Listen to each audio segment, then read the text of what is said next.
लाल रंग से सजा माँ का दरबार, आनंदित हुआ मन महक हुआ संसार। अपने पावन दमों से माँ आए आपके द्वार।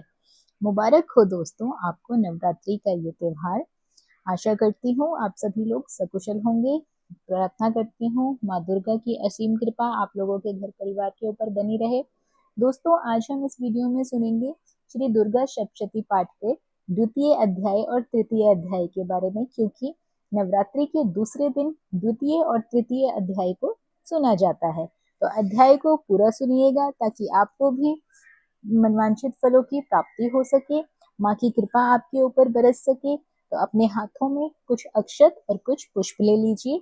चलिए तो हम पाठ को शुरू करते हैं। माँ का ध्यान करते हुए, द्वितीय दिन माँ ब्रह्मचारिणी का दिन है, तो माँ ब्रह्मचारिणी स्वरूप का ध्यान करते हुए हमें अध्याय को शुरू करना है। ओम मध्यम चरित्र के विष्णु ऋषि महालक्ष्मी देवता उष्णिक छंद शाकंभरी शक्ति दुर्गा बीज वायु तत्व और यजुर्वेद स्वरूप हैं। श्री महालक्ष्मी को प्रसन्नता के लिए मध्यम चरित्र के पाठ में इसका विनियोग है। मैं कमल के आसन पर बैठी हुई प्रसन्न मुख वाली महिषासुर मर्दनी भगवती महालक्ष्मी का भजन करती हूँ, जो अपने हाथों में अक्षमाला, फरसा, गदा, बाण, वज्र, पद्म, धनुष, कुंडिका, दंड, शक्ति, खड़ग, ढाल, शंख, घंटा, मधुपात्र, त्रिशूल, पाश और चक्र धारण करती है। ऋषि कहते हैं पूर्व काल में देवताओं और असुरों में पूरे 100 साल तक काफी घोर संग्राम हुआ। उसमें असुरों का स्वामी महिषासुर था और देवताओं के नायक इंद्र थे। उस युद्ध में देवताओं की सेना महाबली असुरों से परास्त हो गई।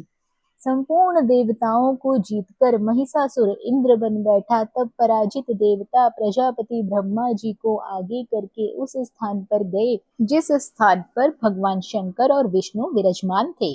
देवताओं ने महिषासुर के पराक्रम तथा अपनी पराजय का यथावत वृत्तांत उन दोनों देवेश्वरों से विस्तार पूर्वक कह सुनाया। वे बोले, भगवान महिषासुर सूर्य, इंद्र, अग्नि, वायु, चंद्र, यम, वरुण और अन्य देवताओं के अधिकार को छीनकर स्वयं ही सबका अधिपति बना बैठा है। उस दुरात्मा महिषासुर समस्त देवताओं को स्वर्ग से निकाल दिया है। अब वे मनुष्य की भांति पृथ्वी पर विचरण कर रहे हैं। दैत्यों की ये सारी करतूत हमने आप लोगों को कह सुनाई है। अब हम आपकी शरण में आए हैं, उसका वध करने का आप ही कोई उपाय सोचिए। इस प्रकार देवताओं के वचन सुनकर भगवान विष्णु और शिव ने दैत्यों पर बहुत ही क्रोध किया। उनकी भौहें तन गई, मुंह टेढ़ा हो गया। तब अत्यंत कोप में भरे हुए चक्रपाणी श्री विष्णु के मुख से एक महान तेज प्रकट हुआ। इसी प्रकार ब्रह्मा, शंकर तथा इंद्र आदि अन्याय देवताओं के शरीर से बड़ा भारी तेज निकला। वे सब मिलकर एक हो गया। महान तेज का वह पुंज ज्वाल्यमान पर्वत सा जान पड़ा। देवताओं ने देखा, वहां उसकी ज्वालाएं संपूर्ण दिशाओं में व्याप्त हो रही थी। संपूर्ण देवताओं के शरीर से प्रकट हुए उस तेज की कहीं तुलना नहीं थी। एकत्रित होने पर वह एक नारी के रूप में परिणित हो गया और अपने प्रकाश से तीनों लोकों में व्यापक जान पड़ा।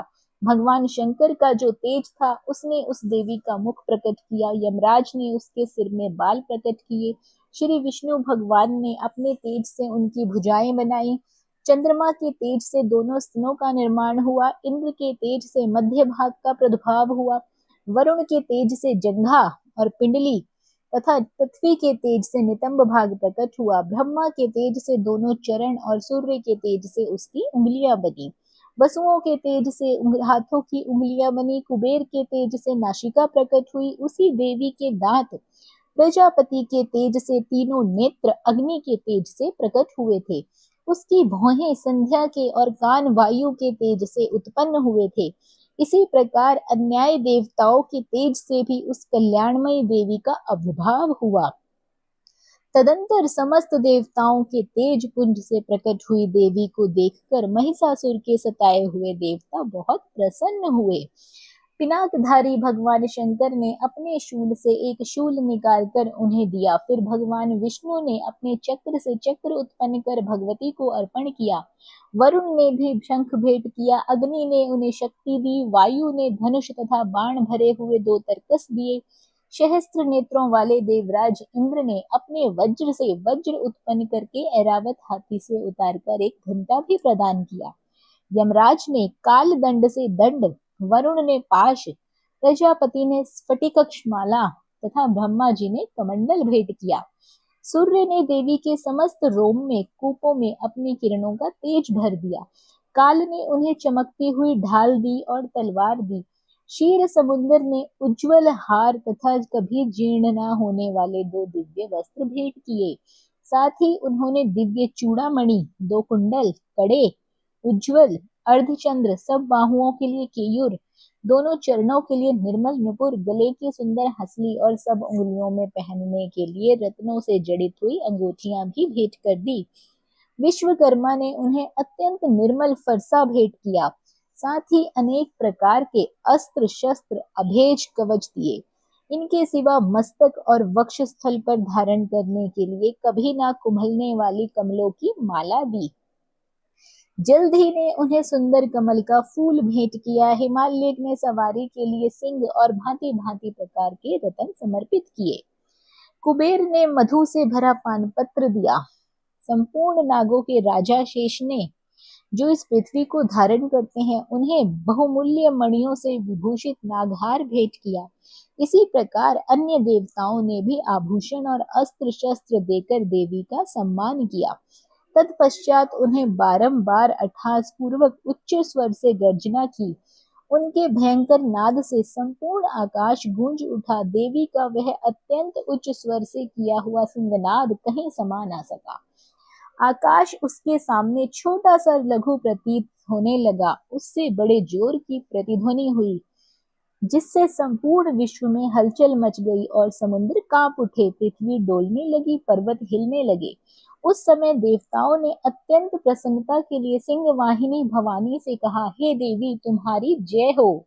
साथ ही महर्षियों ने भक्ति भाव से विनम्र होकर उनका स्तवन किया। संपूर्ण त्रिलोकों की शोभाग्रस्त देख दैत्यगण अपने समस्त सेना को कवच आदि से सुसज्जित कर रहे थे। हाथों में हथियार ले सहस उठकर खड़े हो गए। उस समय महिषासुर ने बड़े क्रोध में कहा, आह, ये क्या हो रहा है। फिर वह संपूर्ण असुरों से घिरकर उस सिंहनादनी की ओर लक्ष्य करने दौड़ा और आगे पहुंचकर उसने देवी को देखा, जो अपनी प्रभा से तीनों लोगों को प्रकाशित कर रही थी। उनके चरणों के भार से पृथ्वी दबी जा रही थी। माथे के मुकुट से आकाश में रेखा सी खिंच रही थी तथा वे अपने धनुष की टंकार से सातों पातालों को शुद्ध किए देती थी। देवी अपने हजारों भुजाओं से संपूर्ण दिशाओं को आच्छादित करके खड़ी थी। तदंतर उनके साथ दैत्यों का युद्ध छिड़ गया। नाना प्रकार के अस्त्र शस्त्र से प्रहार, संपूर्ण दिशाएं उद्भाषित होने लगी। चिक्षुर नामक महान असुर महिषासुर का सेना नायक था। वह देवी के साथ युद्ध करने लगा। अन्य दैत्यों की चतुर्गणी सेना साथ लेकर चमार भी लड़ने लगा। 60,000 रथियों के साथ आकर उदग्र नामक महादैत्य ने लोहा लिया। 1 करोड़ रथियों को साथ लेकर महाहनु नामक दैत्य युद्ध करने लगा, जिसके रोए तलवार के सामने तीखे थे। वह असिलोमा नामक महादैत्य 5 करोड़ रथी सैनिकों सहित युद्ध में आ डटा। 60 लाख रथियों से घिरा हुआ बाष्कल नामक दैत्य भी उस युद्ध भूमि में लड़ने लगा। परिवारित नामक राक्षस हाथी सवार और घुड़सवारों के अनेक दलों तथा 1 करोड़ रथियों की सेना लेकर युद्ध करने लगा।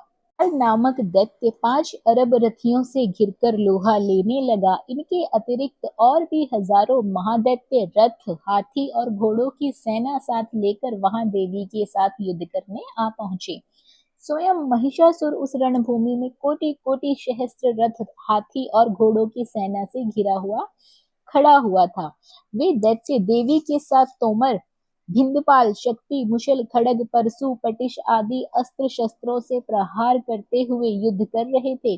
कुछ दैत्यों ने उन पर शक्ति का प्रहार किया, कुछ लोगों ने पाश फेंके और कुछ दूसरे दैत्यों ने खड़ग प्रहार करके देवी को मार डालने का उद्योग किया। देवी ने भी क्रोध में भरकर खेल खेल में ही अपने अस्त्र शस्त्रों की वर्षा करके दैत्यों के वे समस्त अस्त्र शस्त्र काट डाले उनके मुख पर परिश्रम का या थकावट का रंच मात्र भी चिन्ह नहीं था। देवता और ऋषि उनकी स्तुति करते रहे और वे भगवती परमेश्वरी दैत्यों के शरीर पर अस्त्र शस्त्रों की वर्षा करती रही। देवी का वाहन सिंह भी क्रोध में भरकर गर्दन के बालों को हिलाता हुआ असुरों की सेना में इस प्रकार विचरने लगा मानो वनों में दावानल फैल रहा हो। रणभूमि में दैत्यों के साथ युद्ध करती हुई अंबिका देवी ने जितने निश्वास छोड़े वे सभी तत्काल सैकड़ों हजारों गणों के रूप में प्रकट हुए और परशु भिंदपाल खड़ग और पाटिश आदि अस्त्रों से असुरों का सामना करने लगे। देवी की शक्ति से बढ़े हुए गण असुरों का नाश करते हुए नगाड़ा और शंख बजाने लगे। उस संग्राम महोत्सव में कितने ही गण मृदंग बजा रहे थे। तदंतर देवी ने त्रिशूल से, गदा से, शक्ति से, वर्षा से, खड़ग आदि के सैकड़ों महादैत्यों का संहार कर डाला। कितनों को घंटे के भयंकर नाद से मूर्छित कर गिराया। बहुतेरे दैत्यों को पाशे बांधकर धरती पर घसीटा। कितने ही दैत्य उनकी तीखी तलवार के मार से दो टुकड़े हो गए। कितनों की ही गदा की चोट से घायल हो धरती पर सो गए। कितने की मुश्किल मार अत्यंत आहत होकर रक्तवमान करने लगे। कुछ दैत्य शूल से छाती फट जाने के कारण पृथ्वी पर ढेर हो गए। उस रंगारंग बाण समूह की वृष्टि से कितने ही असुरों की कमर टूट गई। बाज की तरह झपटने वाले देवी पीड़क दैत्यगण अपने प्राणों से हाथ धोने लगे। किन्हीं की भाएं छिन्न छिन्न हो गई, कितनों की गर्दनें कट गई, कितनों के दैत्यों के मस्तक कट कट के गिर गए। कुछ लोगों के शरीर मध्य भाग में ही विदीर्ण हो गए। कितने ही महादैत्य जांघें कट जाने से पृथ्वी पर गिर गए। कितनों की ही देवी ने बाहें काट डाली, पैर काट डाले, नेत्र वाले करके दो टुकड़ों में चीर डाले। कितने ही दैत्य मस्तक कट जाने पर भी गिरकर फिर उठ जाते। केवल धड़ के ही रूप में अच्छे अच्छे हथियार हाथ में लेके देवी के साथ युद्ध करने लगे। दूसरे कबंध युद्ध के बाजों की लय पर नाचते थे। कितने ही बिना सिर के धड़ हाथों में खड़ग शक्ति और सृष्टि लिए दौड़ते थे। दूसरे दूसरे महादैत्य ठहरो ठहरो ये कहते हुए देवी को युद्ध के लिए ललकारते थे। जहां वो घोर संग्राम हुआ वहां की धरती पे देवी ने कितने को मार गिराया। कितने गिराए हुए रथ, हाथी, घोड़े असुरों की लाशों से ऐसे पट गई कि वहां चलना फिरना भी असंभव हो गया। दैत्यों की सेना में हाथी, घोड़े और असुरों के शरीर से इतनी अधिक मात्रा में रक्तपात हुआ कि थोड़ी ही देर में वहां खून की बड़ी बड़ी नदियां बहने लगी। जगदम्बा असुरों के विशाल सेना को क्षण भर में नष्ट कर देती। ठीक उसी तरह जैसे तृण और काठ के भरे ढेरों का आग कुछ ही क्षणों में भस्म कर देती है। और वह सिंह भी गर्दन के बालों को हिला हिलाकर जोर से गर्जना करने लगा और दैत्यों के शरीर से मानो उनके प्राण चुन लेता था। वहां देवी के गणों ने भी महादैत्यों के साथ ऐसा ही युद्ध किया, जिसमें आकाश में खड़े हुए देवतागण उन पर बहुत ही संतुष्ट हुए और फूल बरसाने लगे। इस प्रकार श्री मार्कंडेय पुराण में सर्वाणिक मनवंतरी की कथा के अंतर्गत देवी महात्म्य में महिषासुर की सेना का वध नामक दूसरा अध्याय पूरा होता है। तो भक्तगण, आपने अपने हाथ में जो पुष्प और अक्षत लिए थे वो आप देवी माँ के चरणों पे समर्पित कर दीजिए। दोबारा से पुष्प और अक्षत लेके तृतीय अध्याय का श्रवण करें। जगदम्बा के श्रीअंगों की कांति उदय काल के सहस्त्रों सूर्यों के समान है। वे लाल रंग की रेशमी साड़ी पहने हुए और उनके गले में मुंडमाला शोभा पा रही है। दोनों स्तनों पर रक्त चंदन का लेप लगा है और वे अपने कर कमलों में जप मालिका, विद्या और अभय तथा वर नामक मुद्राएं धारण किए हुए हैं। तीनों नेत्रों से सुशोभित मुखारविंद की बड़ी शोभा हो रही है। उनके मस्तक पर चंद्रमा के साथ रतन में मुकुट बंधा हुआ है तथा कमल के आसन पर विराजमान है। ऐसी देवी को मैं भक्ति पूर्वक प्रणाम करता हूँ। ऋषि कहते हैं, दैत्यों की सेना को इस प्रकार तहस नहस होते देख महादैत्य सेनापति चिक्षुर क्रोध में भरकर अंबिका देवी से युद्ध करने के लिए आगे बढ़ा। वह असुर रणभूमि में देवी के ऊपर इस प्रकार बाणों की वर्षा कर रहा था जैसे बादल मेरुगिरी के शिखर पर पानी की धार बरसा रहे हो। तब देवी ने अपने बाणों से उसके बाण समूह का अन्यास ही काटकर उसके घोड़ों और सारथी को भी मार गिराया। साथ ही उसके धनुष तथा अत्यंत ऊंची ध्वजा को भी तत्काल ही काट दिया। धनुष कट जाने पर उसके अंगों से अपने प्राणों बाणों से बींध डाला। धनुष, रथ, घोड़े और सारथी के नष्ट हो जाने पर वह असुर ढाल और तलवार लेकर देवी की ओर दौड़ा।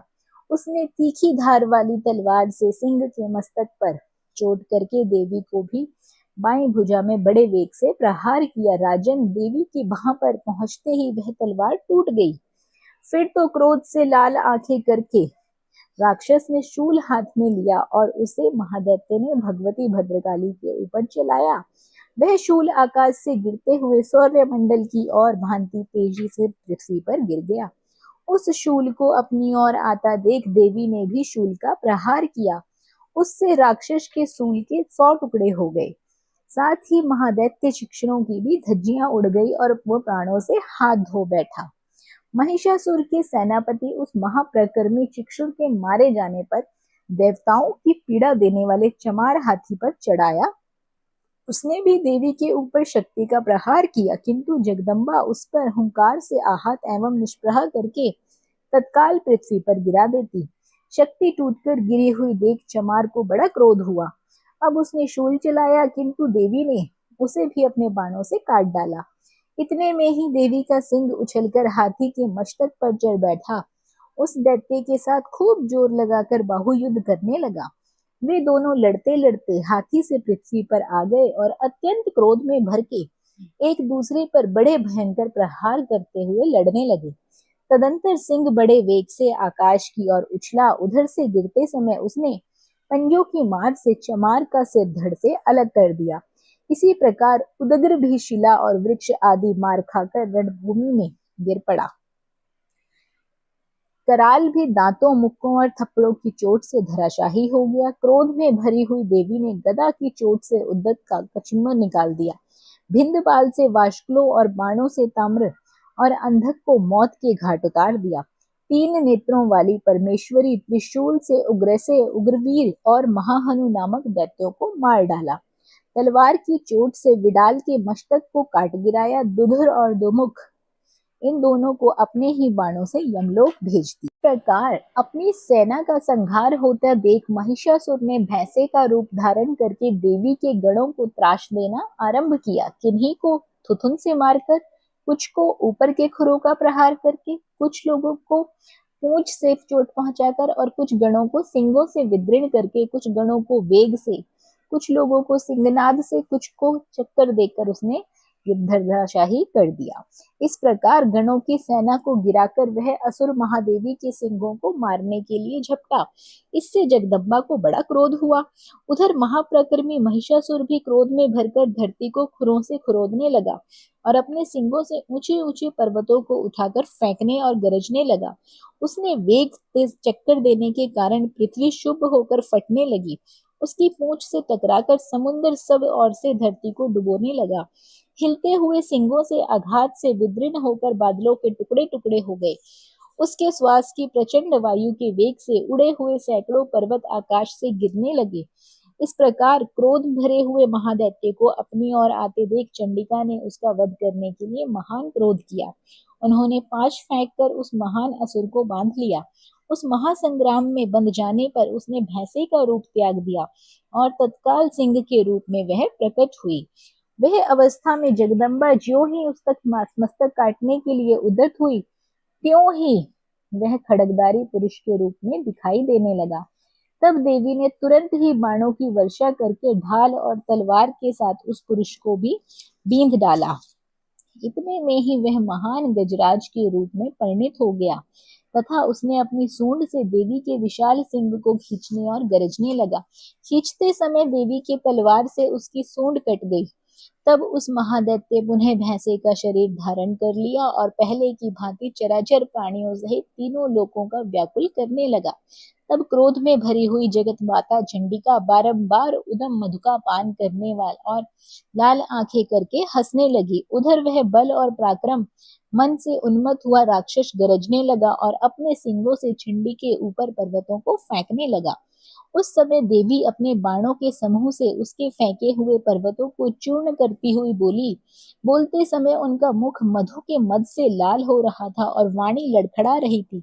देवी ने कहा, ओ मूढ़, मैं जब तक मधु पीती हूँ तब तक तू क्षण भर के लिए खूब गरज ले। मेरे हाथ से यही तेरी मृत्यु हो जाने पर अब शीघ्र ही देवता भी गर्जना करेंगे। तो ऋषि कहते हैं, यूं कहकर देवी उछली और उस महादैत्य के ऊपर चढ़ गई। फिर अपने पैर से उसने दबाकर उन्होंने शूल से उसके कंठ में आघात किया। उनके पैर से दबा होने पर भी महिषासुर अपने मुख से अभी आधे शरीर से वह बाहर निकलने पाया था कि देवी ने अपने प्रभाव से उसे रोक दिया। आधा निकला होने पर भी वह महादैत्य देवी से युद्ध करने लगा। तब देवी ने बहुत बड़ी तलवार से उसका मस्तक काट गिराया। फिर हाहाकार करती हुई दैत्यों की सारी सेना भाग गई और संपूर्ण दैत्यागण अत्यंत प्रसन्न हुए। देवताओं ने दिव्य महिषियों के साथ दुर्गा देवी का स्तवन किया। गंधर्वराज गाने लगे और अप्सराएं नृत्य करने लगी। इस प्रकार श्री मार्कंडेय पुराण में सर्वाणिक मन्वंतरी की कथा के अंतर्गत देवी महात्म्य महिषासुर वध नामक तीसरा अध्याय पूरा होता है। तो आप सभी भक्तगण कमेंट बॉक्स में एक बार जय माता दी जरूर लिखें।